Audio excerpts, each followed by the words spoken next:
Conversations with Uli Bear on big ideas and great books. So welcome to the Think About It podcast. I'm your host, Uli Bear. I'm really excited today to have a guest from Pennsylvania State University, Bradford Vivian. First of all, Brad, thank you so much for joining me on the podcast today. Thank you. I'm delighted to be here. Yes, and we're here to talk about your new book, Campus Misinformation, The Real Threat to Free Speech and American Higher Education, which was published by Oxford University Press. And before we get into it, I just want to remind our listeners, obviously you found the podcast somewhere, wherever podcasts are posted. It's also available on the New Books Network. And I have not checked today, but I think this may be around the 90 episode on free speech. And I've had a lot of guests on here from a range of perspectives. And I just want to introduce you, Brad, really briefly here. You're a professor in the Department of Communication Arts and Sciences at Pennsylvania State University. And you're a professor of rhetoric, which you also call in your descriptions, the art of persuasion. And some of the other books I've looked at, you've looked at not just the content of certain debates, but let's say the form big debates take in public discourse and very specific political or other instances. Those books include Commonplace Witnessing, Rhetorical Invention, Historical Remembrance, and Public Culture, and Public Forgetting, the Rhetoric and Politics of Beginning Again. And then a further book, Being Made Strange, Rhetoric Beyond Representation. And in all those books, you don't look at the specifics of an argument, but rather how an argument is given shape in public discourse by the various actors, people who talk about it, not to sort of say they're right, here they're wrong, here they could be corrected, but rather saying there are certain, and I want you to come in here to sort of, there are paradigms or shapes of debates, and those are the ones you look at in your new book called Campus Misinformation. That's absolutely correct. And actually, your description helps me think about the direction I took with this book based on that prior research, because most of my prior research has been fairly conventionally academic. And I've looked, even though I thought it had a lot of very important public connections, I've looked at, as you describe, a lot of theories of language and communication and persuasion, and moved into, in the mid-phase of my career so far at least, looking at controversies over collective memory and how people remember the past with a focus on the language or the vocabularies or narrative structures that they use to do so. And so this latest book, Campus Misinformation, might seem like a bit of a right angle, I know, but for me, the through line was looking at how people make arguments and use language in many different capacities, not just for political arguments, but even for scientific ones, for the collective. And in that discipline, the discipline that I'm part of, we tend not to advise people on what to say, but how to have the most constructive evidence-based arguments or conversations and efforts at persuasion. And then similarly with my work in collective memory, and this is a vast interdisciplinary field, of course, and I think it's fairly stock in trade where a lot of people look at examples of collective memory. The different memories evolve or mutate over time, that certain narratives get told, and then eventually different social and political groups will tell the story a little bit differently. And so you have a kind of cultural telephone game, if you will. And both of those things were then relevant in terms of campus misinformation, the degree to which in a lot of these narratives about what's allegedly happening on college campuses, there are kernels of original fact-based information, but misinformation occurs when things chain out and more elaborate, fantastical stories get told, and there can be negative consequences to those things on having the most constructive public argument about higher education that we can, in my view. So let's just stay with this last point. So the book Campus Misinformation is about a kind of groupings of misinformation, stories about universities, stories about colleges that everybody's familiar with. And you identify some of them and you say there's a kernel of truth or an incident or something happened or a half a line in some statement or something, and that is then taken to illustrate something much larger. And I'll just give our listeners sort of the idea of the book.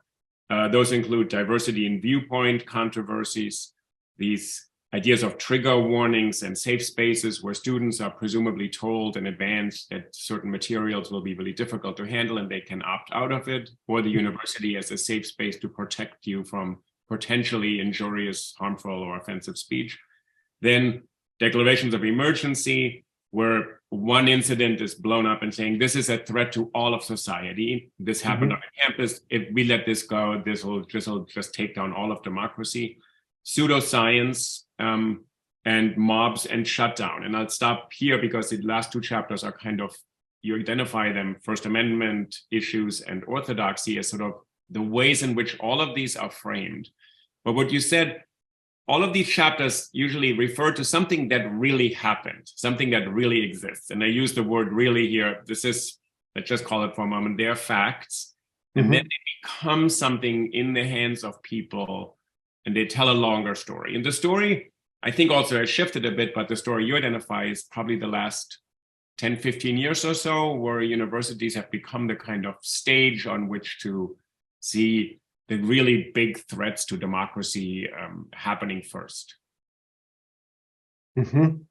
Yeah, I appreciate that description. And so, yes, a couple of things that are topmost in my mind in response. One is the very different linguistic or argumentative fronts that a lot of what I describe as campus misinformation takes place on. So it's sort of many claims at once. It's a profusion of apparent information or revelations about dark and troubling things that are allegedly happening on college campuses. So the claims get made, there's a widespread intolerance among undergraduate students now for different ideas or free speech, or there's sort of scientific, I'd say they're scientifically questionable or pseudoscientific claims about the alleged mental health ills of a whole generation of college or high school students now, or the idea that there's essentially a regime of political indoctrination that's taking place on most college campuses in alignment with diversity, equity, and inclusion programs, and that this raises serious First Amendment issues.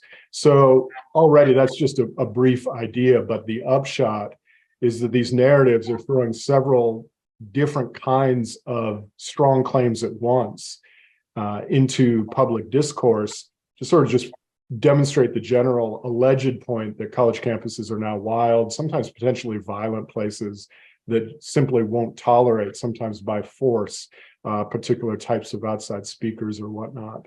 So all of these, and in terms of the misinformation part, the thing that I'm concerned about is having the most sort of accurate, inclusive public discourse we can about higher education. Institutions of higher education, colleges and universities, there are tremendous challenges facing them right now. But a lot of what I describe as this misinformation starts with premises that are arguably upside down. There's a much more complex story to be told about how actually undergraduate students today, they poll very well on defenses of free speech and tolerance for different viewpoints if you look across the information. Or, for example, these claims about how college and university campuses are betraying the First Amendment. If you look at First Amendment law and the full complexities of it, just with a basic functional understanding, that kind of claim doesn't hold up. And so I advocate for a sort of broader kind of conversation that includes the full complexity of evidence and information and informed perspectives that we can have on the state of higher education today, because it is so crucially important to democratic society. Let me get to, why did you think this was important to kind of step out? And you make a point in the book to say you don't have a partisan agenda. You're not defending this or that perspective. You're saying there's a problem with this kind of misinformation campaign. When did you first start thinking, okay, you're part of a big university, one of the great large state university systems in the country. When did you start thinking, And I had the same impulse at some point when I wrote this book, What Snowflakes Get Right. And I thought there is a kind of distortion here. My interest was really motivated by, this is not who my students are. And people are talking about them who, with all due respect, or maybe not that much respect for their journalistic knowledge, they don't know what students are, and they're mischaracterizing and really caricaturing them in a very pernicious way, saying oversensitive, coddled, not tolerant of aggressive speech, and essentially opposing all the ideas of our country. I thought this was just a distortion. Where did you start thinking this is not a great thing happening right now? Or you could also just say, well, that's journalism. There's a bit of resentment against the academy. We can move on. Absolutely. Well, it was a confluence of a few things, I think, looking back. As I make the case in the book, a lot of this misinformation and these anti-university attacks, this strong anti-higher education rhetoric, was deliberately pushed in 2017, 2018 as part of a broader socio-political agenda, in my view. And eventually in 2020, the last couple of election cycles, this highly negative anti-university rhetoric has gotten taken up into hyper-partisan political discourse. So at that time, particularly in the late 2010s, I was serving at Penn State in a couple of administrative positions at once that really put the focus on what you described, that there might be broadly legitimate concerns here, but this public outrage about what's allegedly happening on college campuses really does not reflect a lot of what goes on. And the two roles I was in was, first in my home department, Communication Arts and Sciences, I was our director of undergraduate studies. And so I was working pretty intensively to revise our curriculum in conjunction with a lot of student input and so forth, and for their needs, and thinking about undergraduate education in general. And then at the same time, I was director of the Center for Democratic Deliberation here at Penn State. So I was thinking about lots of messages concerning worries over the erosion of democracy or democratic backsliding in the US and abroad. And so on the one hand, I was in an administrative role where these descriptions of the alleged mentality of undergraduate students to diverse views and so forth, or how they lack initiative and personal responsibility, all of these sorts of things, they just did not track with my day-to-day experience of undergraduates or the kinds of administrative offices that try and support them as part of a larger, very valuable mission. And then on the other administrative capacity, more and more, I was attuned to a key symptom of democratic backsliding in places like Eastern Europe, Russia, of course, Brazil, and Turkey, where oftentimes when you have rising pro-authoritarian sentiment, you have populist attacks on universities and a lot of outrage being fomented about them, anti-university propaganda. And so between the two, just the sort of problems with allegedly who undergraduate students are now and allegedly how universities operate, when in many cases neither are very substantively true. Those sorts of things were not just concerning about the US state of higher education, but they're sort of a classic index of rising pro-authoritarian sentiment writ large in many advanced Western societies today.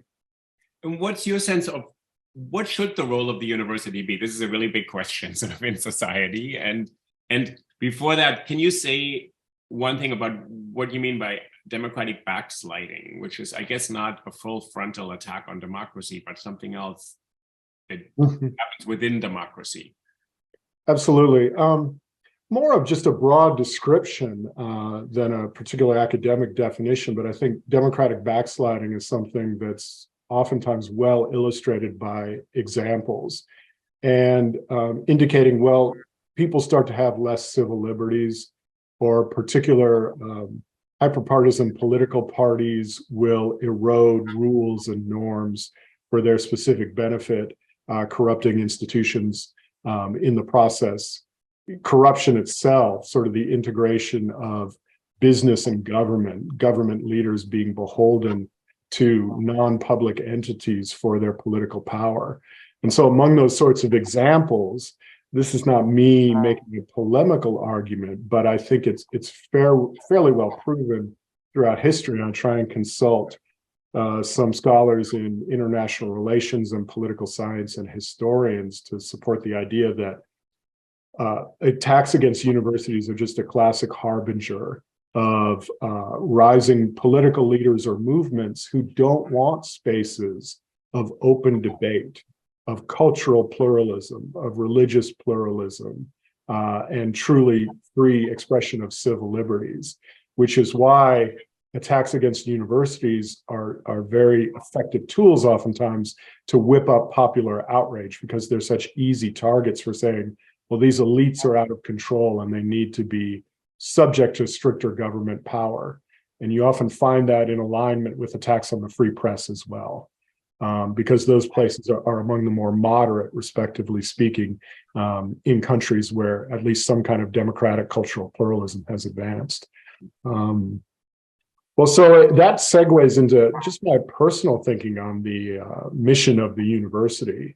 And I think you're right, it's a big question. So as opposed to sort of a definitive answer or speaking for the idea of the university, I think it is to maintain a place where new ideas can be explored from a variety of different perspectives in a space of cultural and intellectual pluralism. And that those new ideas can be explored, I think, is very threatening to people who would like to say, these are the ideas we should follow, whether they're religious or political or historical. And in some sense, I tend to think about the university as very much then an ongoing project. The mission is still evolving in the US with respect, I try and sort of indicate in the book, particularly recent history in the United States. We are in not what I would call a post-segregation moment, but an ongoing desegregation moment. Mm-hmm. So one of the foremost missions of the university right now, I think, is to recognize that many of these institutions, some of the problems they face, they really do face, and real issues of free speech come from the fact that they were originally built as fairly traditional, elitist, exclusionary institutions. And now we have maybe only one or two generations of student bodies on college campuses that are something more like fully integrated or reasonably integrated in terms of true cultural pluralism and intellectual diversity.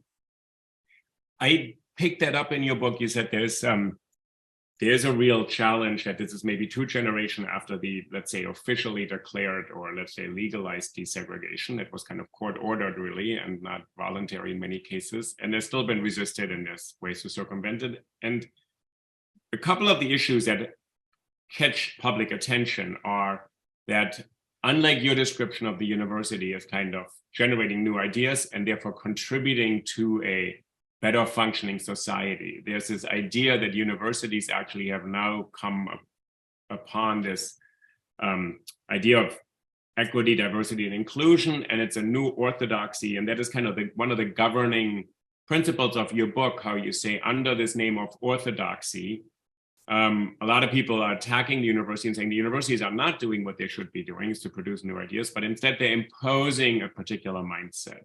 And that mindset clashes with what they define as democracy, as free speech and a kind of First Amendment absolutism. And it clashes with what they call sort of viewpoint diversity. Can you say a little bit about that? How did people come up with this completely opposite understanding of the university as what the university presumably can be, and can be, I mean, from Plato to Hannah Arendt or something, you have people sort of trying to figure out the university has this, what you said, it stands in relation to public society, to the government, to the state in a kind of ambiguous tension. It is not supposed to actually just support all the policies of everything, although in many cases, as in your case at Pennsylvania State, it's funded by the government. Mm-hmm.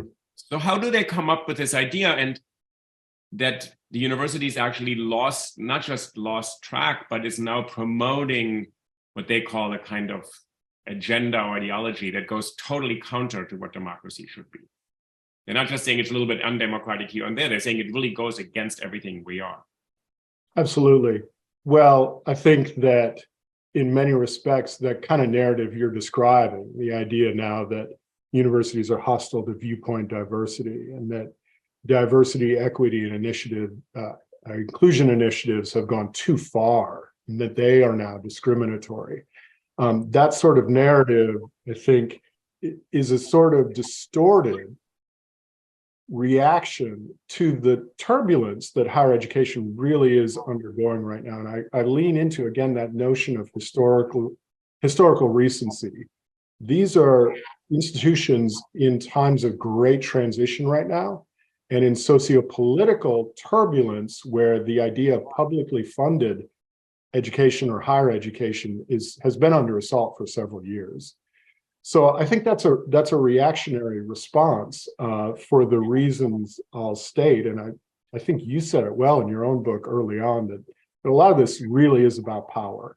I think everybody from all perspectives recognizes the power of these educational institutions, or that they're platforms for power and prestige and credibility, entrance and access into wider society.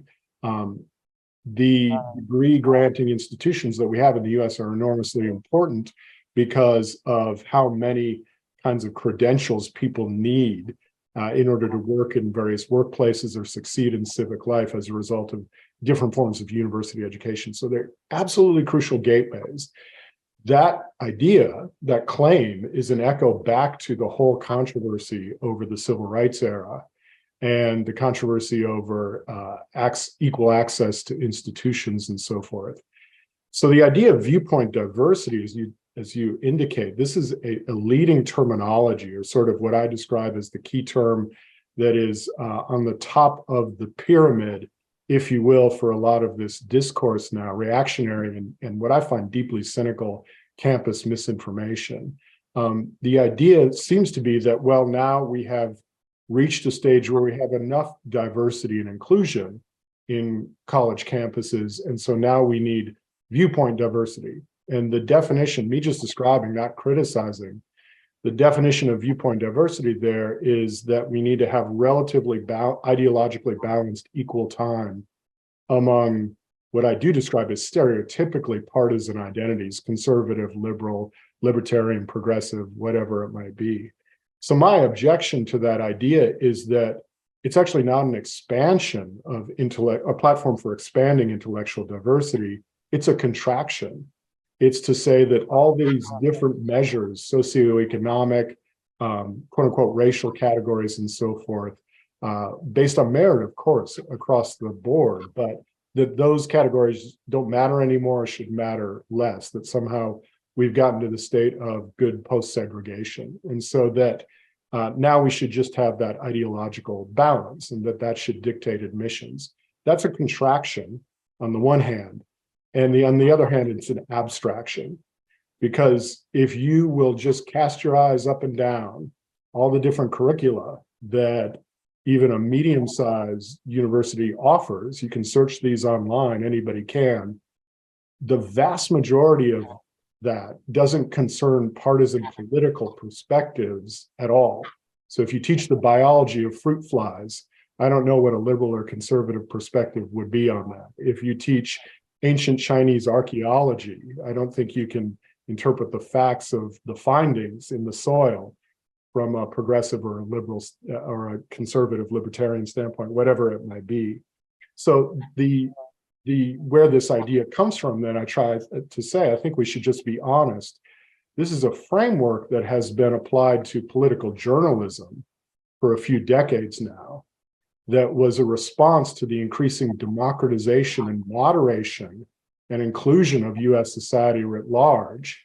And the idea was that in telecommunications and in national media, what we need to have is not sort of total information and public information about how different institutions function, but we need to pay most attention to, here's this liberal talking point, here's this conservative talking point.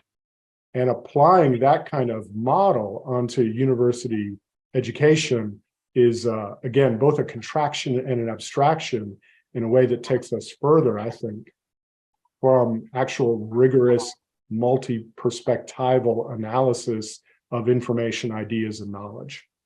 How do you respond to people who say, well, yeah, Brad, this is all good, but no, really, people should have two perspectives on everything. So we should add, and I'll make this not totally hypothetical example. So the fruit flies in biology, they should also take a class on creationism, because that's one of the debates. And I think you have a chapter on pseudoscience and on science, which is interesting because in my view and experience, the natural scientists have been slower in realizing this is an attack on them as well in the university.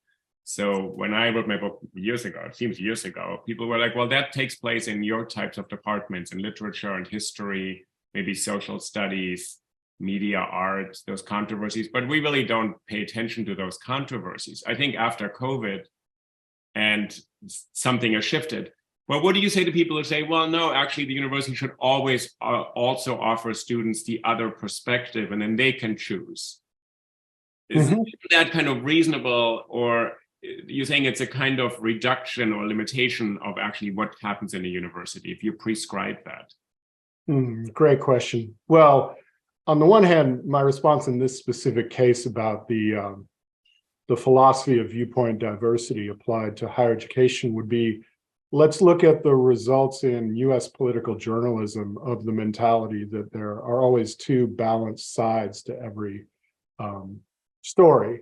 And I think a lot of researchers across the board of US journalism would say, and this is sort of almost a cliche in these circles now, as far as I can tell, that mentality has been disastrous for public information, civic uses of the news. What we have is a whole industry that is manufacturing debates and controversy for the sake of multimedia spectacle. And the idea that there are two sides to every perspective is essential to that. And it's made a lot of political reporting not into fact-based journalism in pursuit of the truth, where the truth is the guiding thread in the interest of public welfare, but it's for the sake of the spectacle itself. And I think it's just very important for people to understand that manufactured aspect, that when you watch the two sides to every perspective on cable news television or whatever it might be, to political talk radio, those people are being paid to have a caustic argument. And that model then has been disastrous for political journalism. So my response would be to point out its artificiality, its search for spectacle rather than truth and information and constructive argument. And that, again, that applied to higher education, I think it is just not a good formula. The other thing you say about the sciences and so forth and two sides is, I think that's something to lean into in the most constructive way, the idea that different disciplines are jockeying for influence, no doubt, all the time within universities and for public attention. And I think we're in a fascinating sort of age with respect to data science, big data, DNA research, and whatnot. And so I don't know if that's what you're referring to, but in some ways, that sort of emergent science, of course, is going to revisit questions about, well, in part, race and sex and gender and whatnot. And so we're figuring it out as we go along as communities of knowledge producers and teachers and learners. But with respect then to sort of these things should be taught on university campuses, I'm always struck by the idea that creationism is taught in many university campuses. Race science is taught, and there's two ways. One is that we do have private institutions that teach those things as academic knowledge. In the United States, we have what some would call almost a too diverse, too decentralized system of education. It's really many systems. It's almost 5,000 different post-secondary institutions. So there are universities where you can go. It's a choice-based system. If you want to learn creationism, you can do that. But on the other hand, in a lot of other universities, creationism, race science are taught. But I think the issue for a lot of people who invoke the label of viewpoint diversity is message control. How are they taught? They're taught that that's bad science, that creationism on a fact and evidence basis is wrong. they're taught that the overwhelming majority of the scientific community, professional scientific community, has rejected the idea that there's some sort of fundamental racial difference between white people and people of color. And so they're taught, but I think the issue with viewpoint diversity is message control. In many ways, that idea of viewpoint diversity is leveraged to say, well, I want you to I want to have a mandated minimum where we will at least consider ideas that have been totally, routinely, in an evidence-based way, disproven, and give those an extra leg up. To me, I don't know how you square that with a mentality of true intellectual diversity and openness to actually new ideas. It's interesting. I've always been struck how open people are to this argument that, well, you got to revisit everything and there's another side to it. And it's just simply not true. Certain things we just actually, and I did a couple of podcasts on the idea of paradigm shift, which was Thomas Kuhn's notion that some paradigms they're not retired by the kind of the force of law or will or something. They just fade out because a consensus builds around evidence-based research that this is no longer the way to explain part of the world. And the paradigm is not overthrown by some cabal of new scientists. It's too personalized in that understanding, but it just happens that and then people, for historical reasons, maybe go and look at that, but they don't really revisit everything. That seems to be more clear in the sciences. I mean, with friends of mine who teach science, I say, you cannot exactly go in and dispute the law of gravity. And he said, no, it's just not, we don't do that. It's just not right. useful. But in other cases, in the humanities and these other social sciences, political science, people say, well, we should really entertain the notion. And then you come to absurd examples, absurd from my perspective, that I thought, well, we don't really actually ask whether some people are fully human. That was my example in the book I wrote in an op-ed, and a lot of people got incredibly angry and said, no, it's really worth investigating this.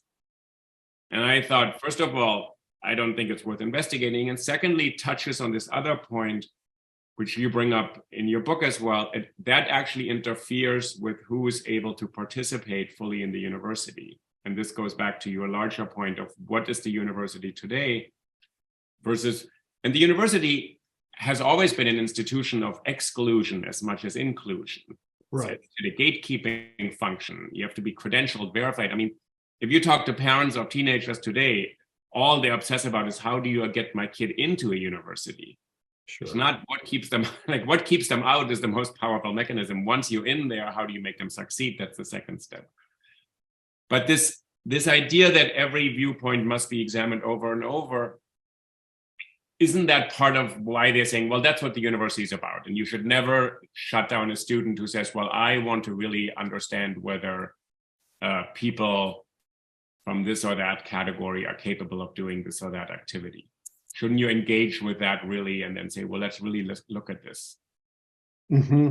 Absolutely. Well, yes, I have a cluster of thoughts close together there. And with respect to this question about what is the mission of the university that I keep considering, to put an even finer point on that idea of an open space for the consideration of truly new ideas.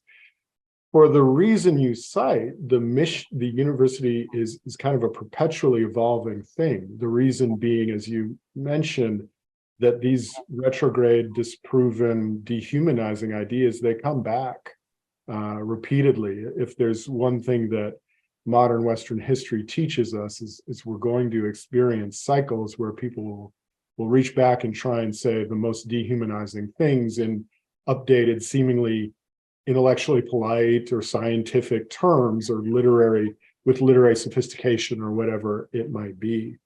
And so the university is kind of a machinery to, on a generation by generation basis, guard against the spread of what I would describe as propaganda about other human beings in that regard. And that is a challenge even within the university itself, precisely because those ideas will circulate, precisely because the university relative to society at large can be a much more open space for that consideration and exploration. But yes, and that reminds me then what I think is a danger of a lot of the contemporary vitriol against universities and what I call campus misinformation is that it seems so profoundly ahistorical in many versions that I tell the story, for example, in the University of Mississippi of James Meredith in the mid-1960s. James Meredith was a 9-year, I believe, Air Force veteran, and he went to an all-Black college in Mississippi for his credentials and whatnot. He was fully qualified, was admitted to the University of Mississippi as its first Black admittant, and literally tens of thousands of people rioted and took over campus, so much so that President Kennedy had to send in armed troops. And there's research, there's a great book on this subject that calls it sort of the forgotten political insurrection in US history. And that was not isolated, that there were just waves and waves of communities across the United States that, as much as possible, used intimidation and sometimes rioting to prevent even one qualified Black student from entering a school district or a university. And James Meredith, by the way, as I say in the book, is still alive. So we are within literally one living generation of those sorts of times. And I think there's a real danger then of, from that period to the present, of saying that, well, there's a problem with free speech because we're not considering the way in which, for example, Black people might be scientifically, genetically different from white people and maybe less naturally intelligent and so forth. So the shocking thing to me is the sort of ahistorical aspect about this, that society seems to have forgotten very quickly with respect to where we've been. And that also speaks to proportionality. I'm against kind of shouting down speakers, and I think counter-protests can sometimes be counterproductive when they're crudely done and just give more oxygen to noxious ideas and so forth. That being said, though, we're in a moment where it's just important to remember proportionally, if you really want to talk about these narratives about mob violence on college campuses, let's look to the reception that James Meredith and other Black students got when they bravely risked their lives just to sit in a classroom, and think about that as a resource to judge how hyperbolic or not, how constructive or not are these claims being made about universities and free speech right now. So there's two parts to it. You say there has been a incredibly powerful tradition of intolerance in universities that's very recent and forgotten. And instead, there's a kind of picture right now that today's students are totally intolerant in the name of, usually it's racial diversity. It's actually quite interesting. It used to be in other countries, as you point out in your book, in Poland and Hungary and Brazil, gender studies is always a kind of target of these. In American universities as well. My colleague Jonathan Haidt is on record on a video, says gender studies should be abolished because he says gender is so important everywhere. Mm-hmm. Kind of argument that let's abolish a field of study because he says we should look at gender everywhere, which is kind of, how do you make sense of that? He wants to, and then also for a professor to say you want to abolish a department in your own university seems strange. But what you're saying, there's a kind of deliberate forgetting of this history and instead a deliberate overemphasis on what is happening in the last few years and this kind of inflation of these incidents, right? And how do you, and part of your book is sort of trying to say, and you said this a couple of times now, evidence-based reasoning. How do you have some guidelines for how to distinguish between the kind of exaggeration of these incidents and actually pointing out, you're saying there are some real threats to university in addition to sort of the changing demographic that institutions haven't adapted to. You says finances are a huge problem. Political interference is a huge problem, as we see in legislatures all across the country where people are interfering in universities actually, and using the tools of censorship that at the same time they decry, saying universities are full of censorious snowflake students. Mm-hmm. So how do you get around this to sort of, every time there's a kind of controversy or someone saying to you, saying, oh, universities are so intolerant, to not just say, well, you're wrong, you don't know, you're not in a university, to say, this is serving a larger purpose. It's satisfying something in people, So to say, oh yeah, I believe that. I think universities are totally intolerant places today. Mm-hmm. Well, that's a little bit, how do you respond to that and talk about evidentiary resources and so forth in a constructive way? That's a little bit of the undercurrent of the whole book, so that I try to not just be critical, but proactive in saying, yes, we need to have these debates. Let's lean into them. And I think two things come to mind in particular about sort of the language of campus misinformation as I examine in this book. One is who are the voices, or who is the voice behind a lot of that misinformation. I actually find that these narratives, which have gained a lot of popularity and adherence throughout the country and media with pundits and so forth, they come from very specific sort of voices. That is, for example, that students don't get represented a lot in these forms of discourse. They often get talked about as objects, but they're not really subjects of discourse. Administrators too. Administrators seems like it's now become very much a nasty word, almost akin to sort of a party boss or an ideological overseer.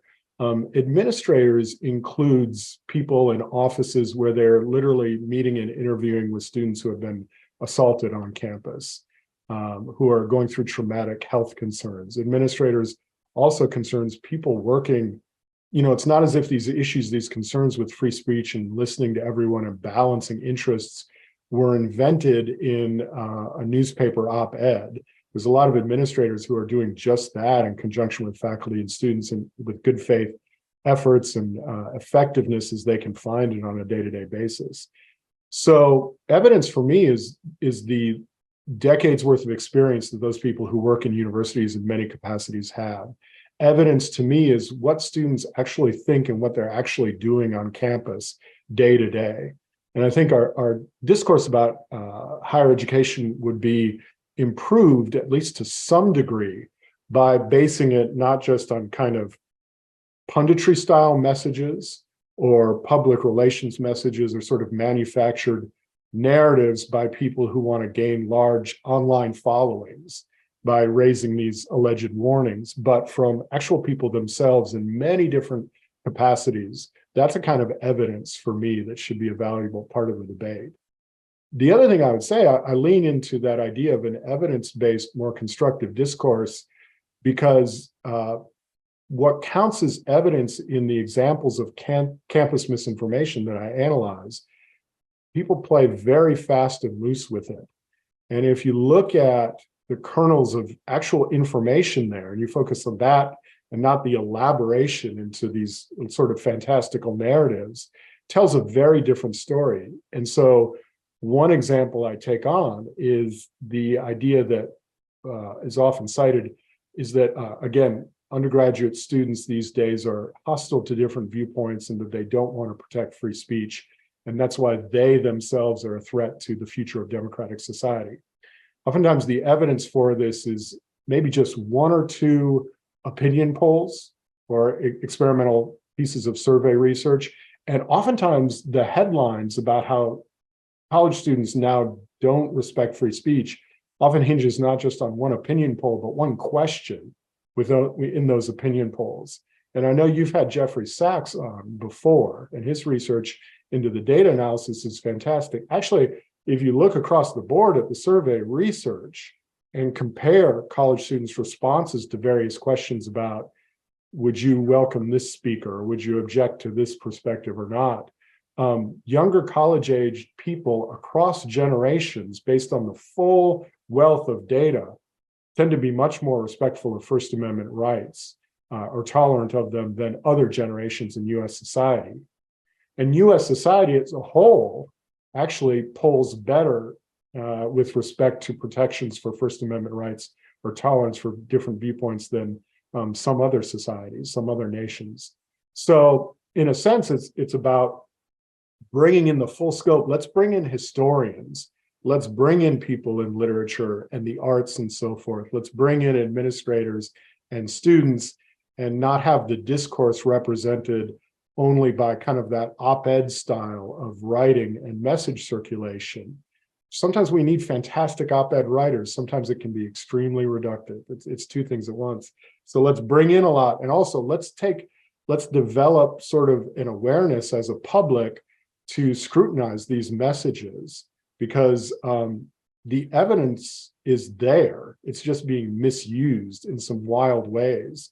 And so being able to sort of recognize the way in which information gets used for information should be, I think, an important civic thing.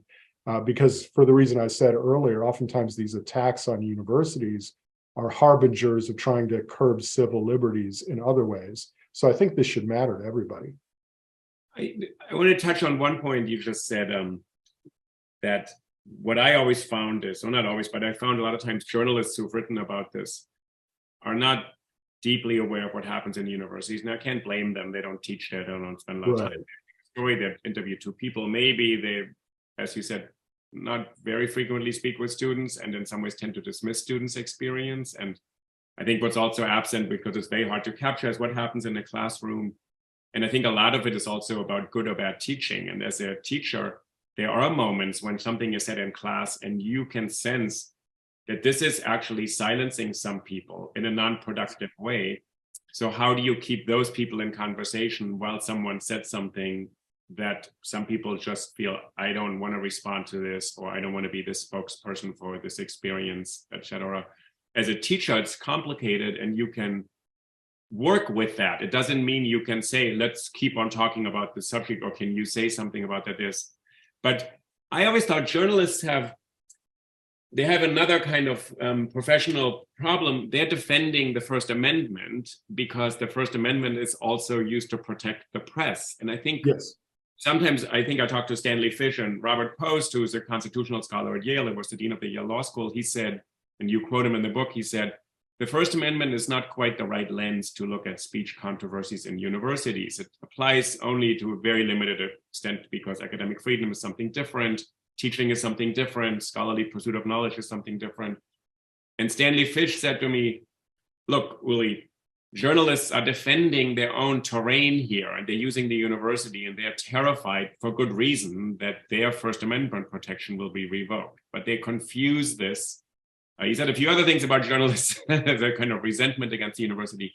But I actually thought that was helpful, that they're actually thinking they're defending the First Amendment per se, when they are thinking the university has a problem. And you talk about this in a chapter called First Amendment Hardball, and you sort of say the First Amendment is used to answer a question before it's even been posed, rather than to actually analyze the situation.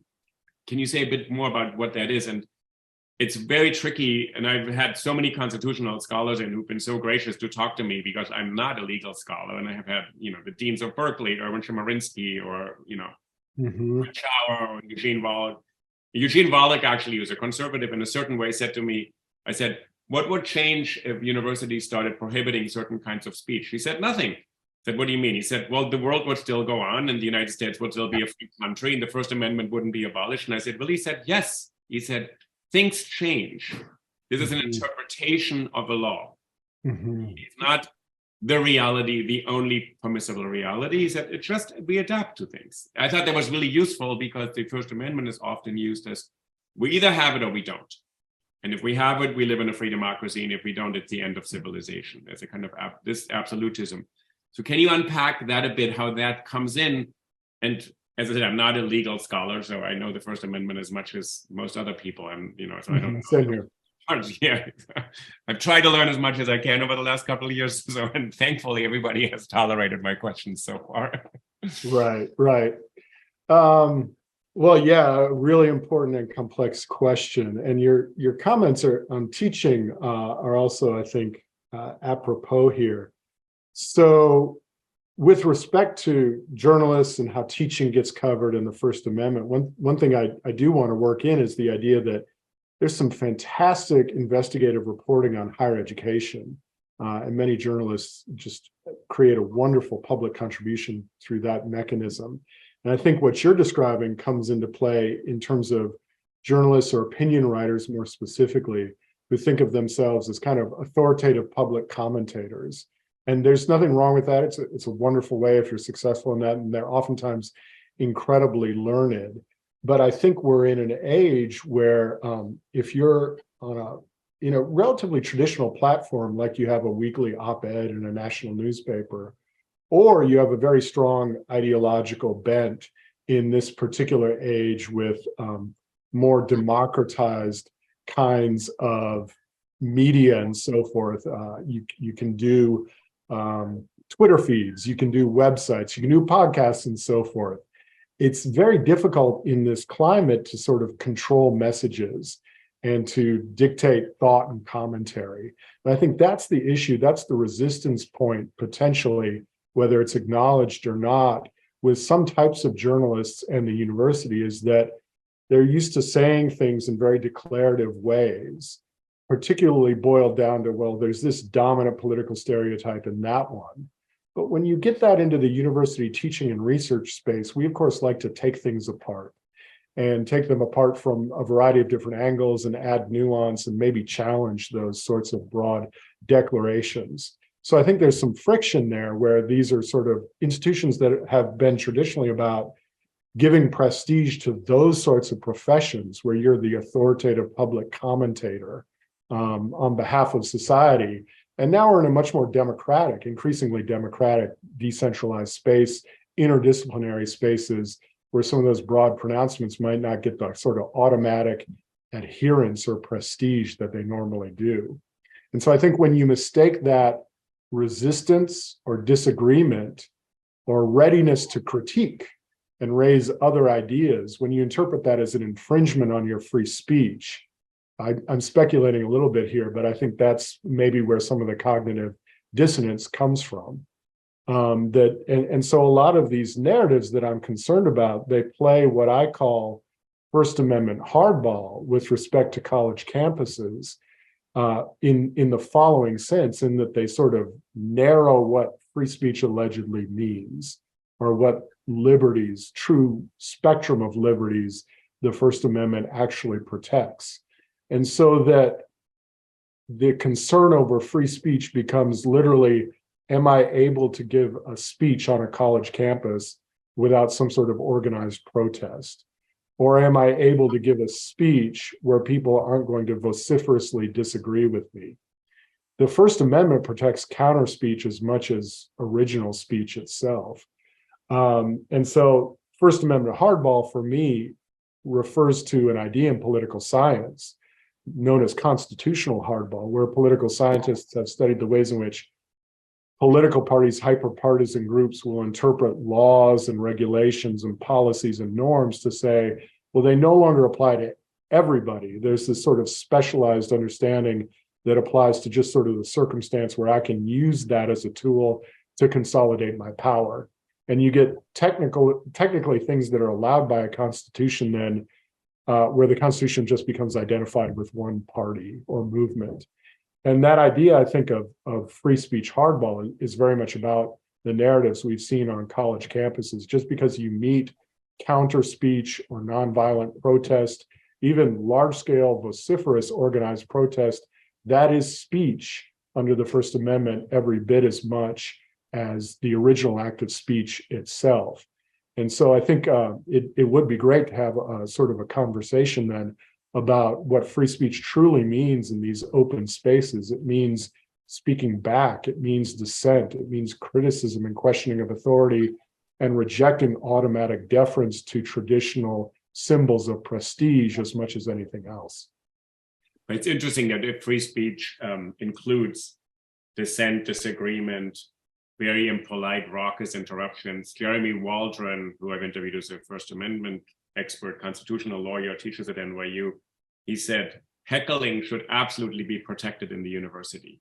It's vitally important. He said, we have this kind of idea that this is wrong and disruptive. He said, what is wrong with somebody actually shouting something? He said, unless it drowns out the speaker or physically attacks them, he said, that type of counter speech ought to be protected. And you analyze some of the more restrictive bills in universities where people are saying students should be punished for counter speech right away. This idea of the kind of First Amendment hardball is one way to sort of take the First Amendment on your side, saying we're defending the right thing and you're defending the wrong thing. To quote Stanley Fish once more, because he's very generative of provocative quotes. Sure. I talked to him, which was quite funny in a certain way and also quite serious. And we talked about pronouns. And he was a bit impatient. And I said, Stanley, you're a Milton scholar. You've known the evolution of the English language. There are words in Milton we would no longer use. And he said, you're sort of right. I mean, he didn't say it that quickly. But I said, if speech were restricted, that I'm not allowed to use a pronoun, aren't I against this whole very, very extreme liberal idea of anything must be sayable? And it's people who attack the pronouns vociferously who are saying, we are the biggest protectors of free speech, but you are not allowed to tell me what to call you. And I want to get to one thing you say several times in the book. You call it double speak.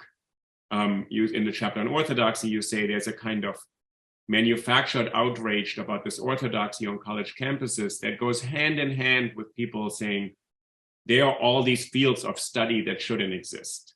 So on the one hand, they're saying universities are totally orthodox, and on the other hand, they're saying universities shouldn't study all these bizarre, esoteric, strange things, or gender studies or critical race theory. So and this doublespeak, and I would be curious what you make of that and what we're seeing today in state legislatures and people banning books and censoring books, who are the most vociferous First Amendment advocates, presumably.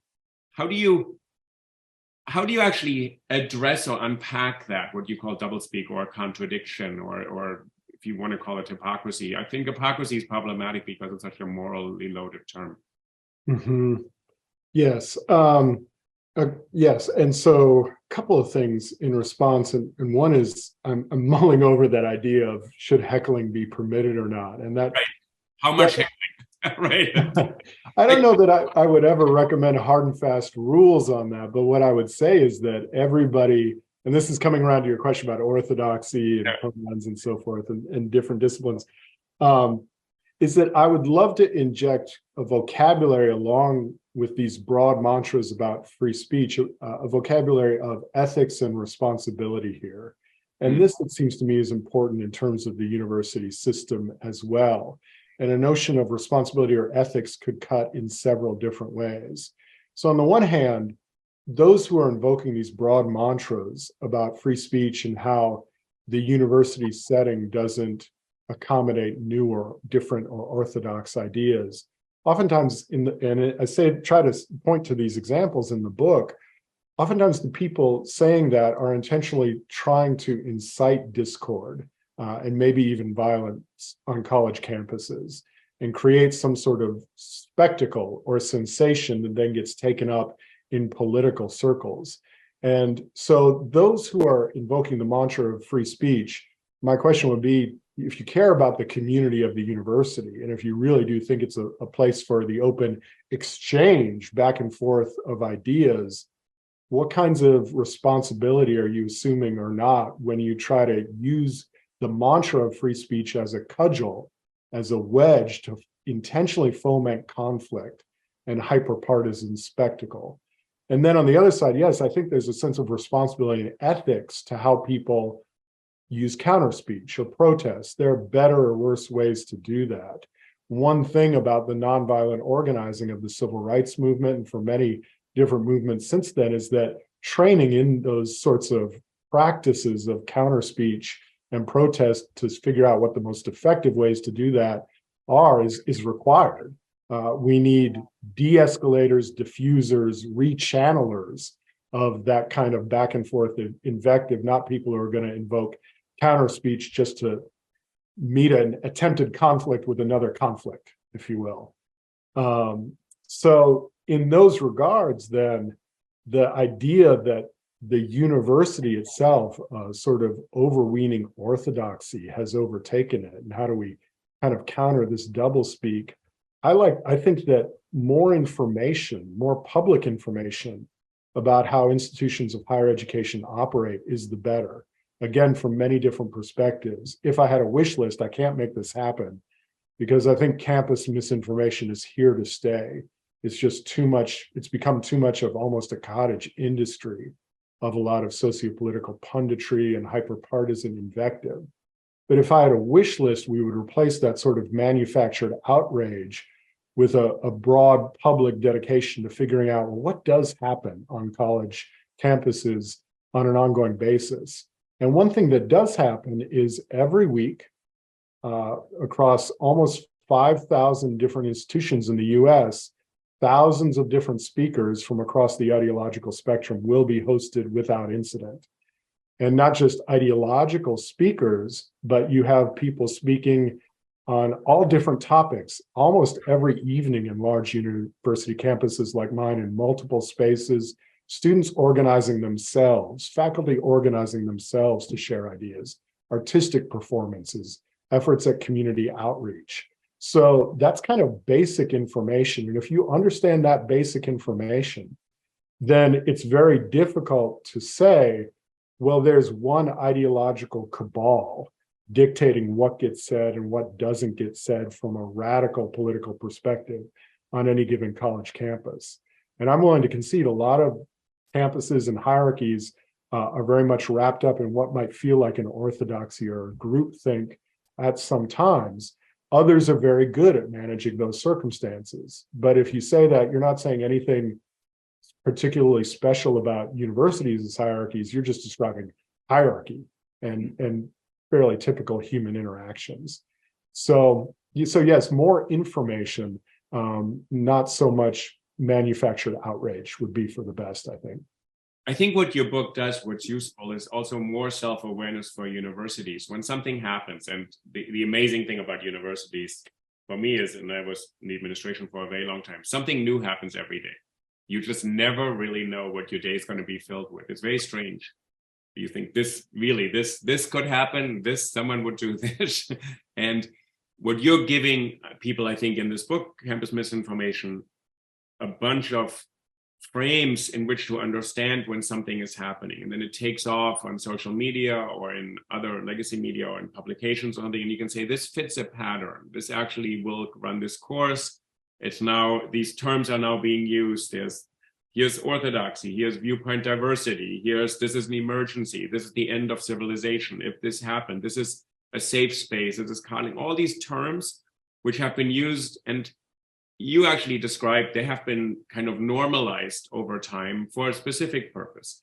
But once people see that, I also think it gives students, instructors, administrators, parents a way to say, okay, this is not the end of civilization right away. This is maybe a regrettable incident, or I have my issues with it, or didn't go the right way, or it's not going the right way. But at least we can see it's maybe not what some people in the press wanted to make, which is the end of civilization. And we must immediately have the harshest possible response unless we know unraveling all of it. So I think what your book does is it gives you a way to look at even evolving a new situation that we can't anticipate yet, and saying in a somewhat of a larger perspective, which I think is very helpful, because I think these things are very upsetting to people because they touch on core beliefs and identities, and I think they're very unsettling. And I also think another part of it is that a lot of parents are rightfully concerned because they or extended families or students are spending a fortune and incurring all this debt, and then this is happening on their campus. So they're even they don't want this to happen. They don't want something problematic to happen. But it gives you a way to look at it and say, this fits into a pattern. Don't trust the pattern too readily. Look at it, it serves a purpose. Some people will come out looking like heroes, some people will look like villains, but there's a kind of story that's already been put in place for this, and maybe it's not the only lens through which to see this.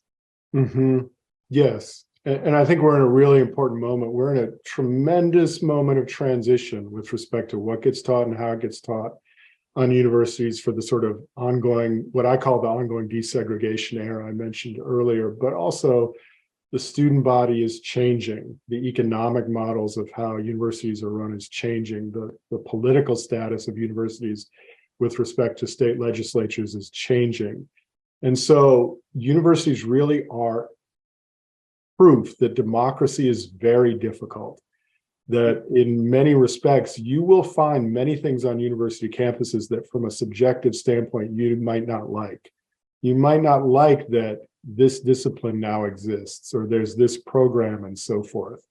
But oftentimes the most common targets of that sort of criticism things like gender studies, African American studies, or these diversity, equity, and inclusion programs oftentimes are less powerful than many other parts of the institution, or the least powerful, always asking for resources and credibility.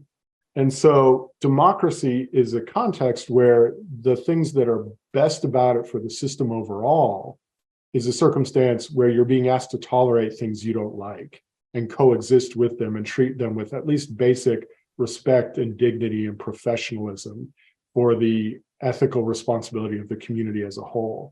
So in university settings now, I find the kind of upside down world of a lot of the idea that, well, I'm saying I'm for free speech when I'm also saying that these people shouldn't have a platform of their own to speak as they want, as students or teachers, or I'm for intellectual diversity when I'd like to shut down these 6, 8, or 10 different departments. And so democracy, and sort of in the Enlightenment spirit of letting everybody have their say, it does require that kind of forbearance and that sense of professional ethics to sort of not try and control all the state of knowledge or all the discourse, but to let it be as it is in its full complexity. And I think the other thing for democracy, what you just said, you have a responsibility to make it work. And universities are a great testing ground. You're actually not, and in the American universities mostly, you're paying a lot of money, but you're not a passive consumer. It's actually a caricature, and I think a terrible one. You're actually shaping where you are. And that is the same thing. It's this fantasy that there's a lecturer out front and these students are sitting there passively absorbing knowledge. The fact that they actually know what they're being taught and what they could be taught. And I think that's a great part of universities. They actually, in a way, if you use this model of democracy, citizens who are really shaping the way they're governed. It's a really great model. And in some ways, for me, it's always been perplexing that when students have problems and object to things, well, that is their good right. And actually, they're enacting their responsibility as participating in this. They're not just the passive kind of recipients of knowledge. They're actually shaping it. It's a co-creation, a project. It's a joint project. Absolutely. And part of the specialness of universities, or the different quality of it in relation to a lot of other parts of society, is to some degree, it's a space where I think in the best formula, students should be encouraged then to try things. They're trying on how to be citizens, how to dissent, how to agree, and so forth. And faculty, I continue to learn how to do that in the best ways as well. So it's a sort of set aside place in its own way. It is part of our the ordinary society, but it's also a place where ideally it's set aside so that people can try those things on. And sometimes they're going to fail as much as they succeed. And so I would just say to the wider public, look at the times and places where students and faculty and administrators succeed, and not just only sometimes on the margins where they don't get it quite right. Well, Brad, I want to thank you, and I want to thank you for writing this book. So the book's called Campus Misinformation: The Real Threat to Free Speech in American Higher Education. And no, it's not just Governor DeSantis, and no, it's not snowflake students. The real threat is actually the way stories are normalized and become explanatory frameworks for a huge range of issues that are, some of them are real, some of them less real. So I think that book, Campus Misinformation, is really useful for anybody who wants to understand a bit more about these controversies and what purpose they serve in society, rather than this thing happened at that college, who did what wrong. That is, so your book, I think, takes a step back. And you do a very impressive job of sort of saying, yeah, there are different sides to this. You have an angle, but it's not that you're defending one way of doing things in the university. You're just saying, what is the way out of getting trapped in one of those big texts? And I also want to recommend to our listeners the other books, Commonplace Witnessing, Rhetorical Invention, Historical Remembrance, and Public Cultures, the chapters I read about President Bush's speech at the island of Goree, and then the 9/11, and the memories of sort of how politicians or the public makes use of specific historical moments or incidents to explain who we are today. Really, I loved those analyses. Really fantastic, I thought. So, oh, wow. That's very flattering. Thank you so much for spending time with them. Really amazing. And I edited a book on 9/11 a long time ago. Right. Literary essay, so it was a totally different approach, but to sort of say, what uses are these things for us today? We use these events and put them into bigger stories. And So I want to thank you again. Bradford Vivian is professor in the Department of Communicative Arts and Sciences at Pennsylvania State University. The book's available from Oxford University Press called Campus Misinformation. And this is another episode of the Think About It podcast. I really appreciate it. It also gave me a chance to revisit and rethink a lot of my guests who have done these incredible task of explaining to me a lot of nuanced things, and you were able in your book to synthesize a lot of those topics. Really great. It's a delight to weigh in. It's a wonderful series you've been doing. It's a terrific contribution. So thank you for your work. Well, I always thought, we can use the little phone in our pocket not to destroy, but maybe to save democracy. That's the modest ambition. Got it. All right, Brad, thank you so much. And I hope to have you again on the show. I think about it at some point. Thank you. I appreciate it. Love it.